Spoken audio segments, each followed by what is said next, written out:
They judge us by their ambitions.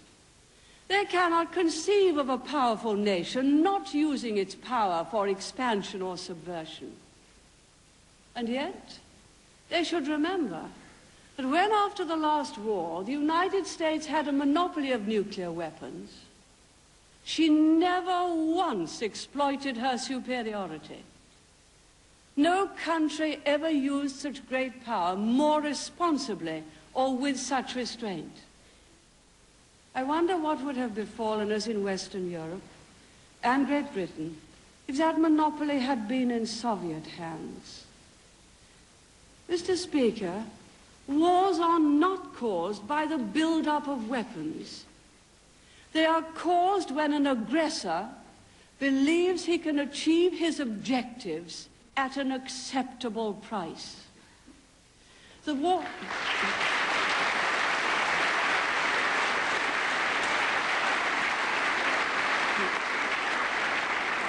The war of 1939 was not caused by an arms race.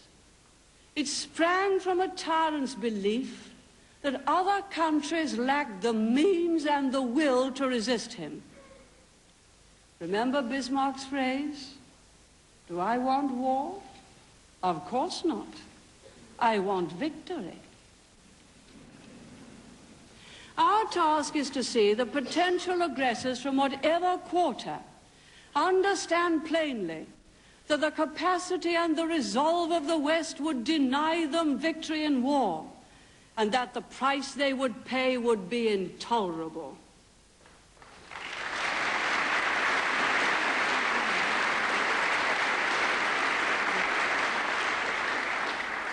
That is the basis of deterrence, and it is the same whatever the nature of the weapons. For let us never forget the horrors of conventional wars and the hideous sacrifice of those who have suffered in them. Our task is not only to prevent nuclear war, but to prevent conventional war as well.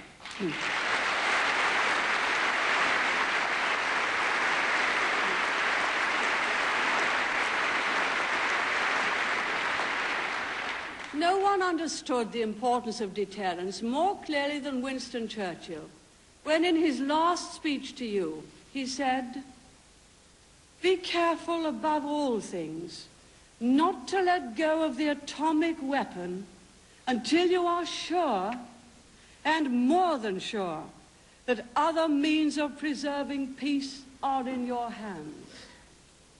33 years on, those weapons are still keeping the peace. But since then, technology has moved on. And if we are to maintain deterrence, as we must, it is essential that our research and capacity don't fall behind the work being done by the Soviet Union.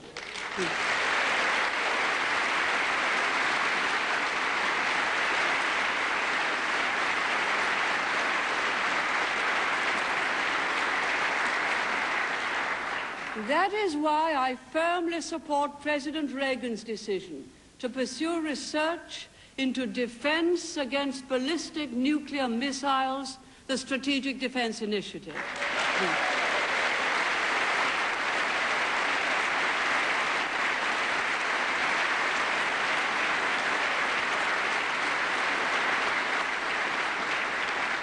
Indeed, I hope that our own scientists will share in this research.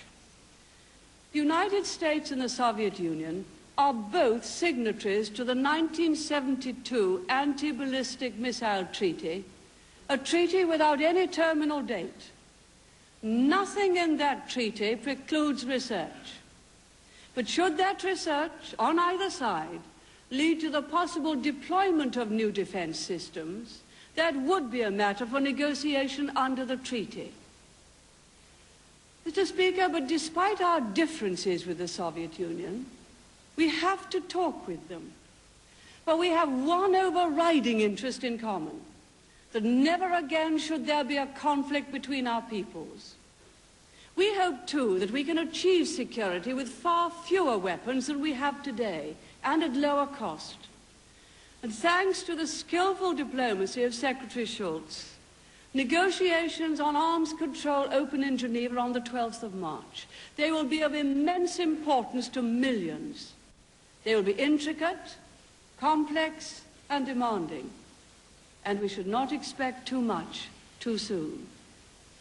We must recognize that we shall face a Soviet political offensive designed to sow differences among us, calculated to create infirmity of purpose, to impair resolve, and even to arouse fear in the hearts of our people.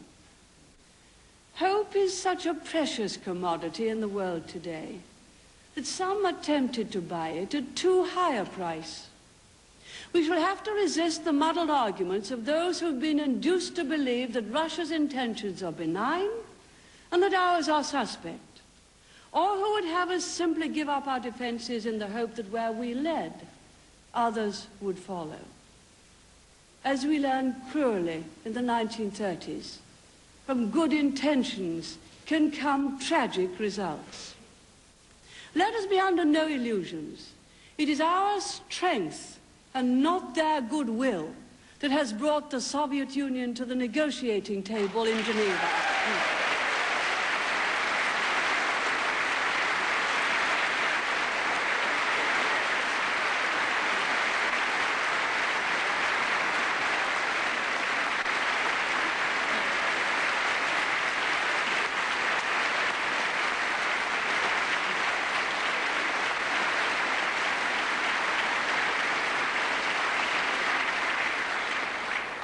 Mr. Speaker, we know that our alliance, if it holds firm, cannot be defeated, but it could be outflanked.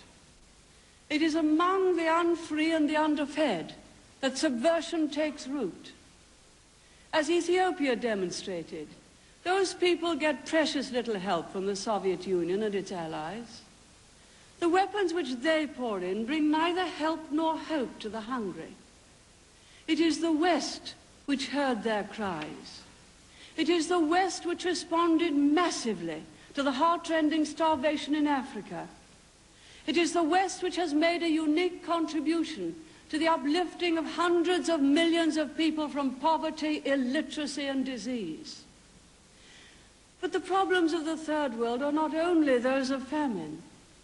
They face also a mounting burden of debt, falling prices for primary products, protectionism by the industrialized countries. Some of the remedies are in the hands of the developing countries themselves. They can open their markets to productive investment. They can pursue responsible policies of economic adjustment. We should respect the courage and resolve with which so many of them have tackled their special problems. But we also have a duty to help.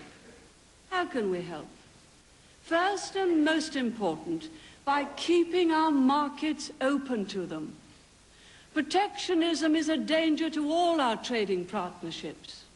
And for many countries, trade is even more important than aid. And so we in Britain support President Reagan's call for a new GATT round.